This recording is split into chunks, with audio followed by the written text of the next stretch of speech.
Pemirsa, penincapan kasus COVID-19 ring Bali ringgalah ungkuran rauh saking klaster Politeknik Transportasi Darat Poltrada, duen Kementerian Perhubungan sani megenah ring Samsam Tabanan.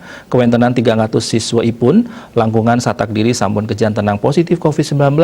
Ngeninin indik rencana pembelajaran tatap muka pengawit Januari, prokes mangde ketincapang malih, terus samian patut ngelaksanayang tes swab. Klaster sekolah puniki, nangyang rasa osa saking mengkata angge, santukan ring semester genap, pembelajaran tatap muka PTM, pacang mewali kelaksanayang.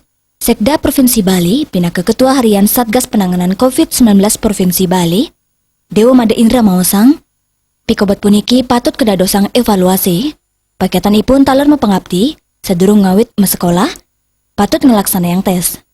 Manut Dewa Indra, rau mangkin pacang kesiagayang tes web, majeng para guru, miwa tenaga kependidikan. Santukan para guru pacang ngizinin pepelajaran ring sekolah. Tios punike para siswa kepatutang disiplin ngelaksana yang protokol kesehatan sejeroning nambakin COVID-19. Dewa Indra ngawawahin samian Kepala Dinas Pendidikan Provinsi miwa Kabupaten Kota pacang kepanggil oleh Gubernur antuk kajian pengarahan indik pidabdab sani patut kelaksanayang tatkala ngawitin sekolah tatap muka. Rindra Devita Bali Pos Nguningayang.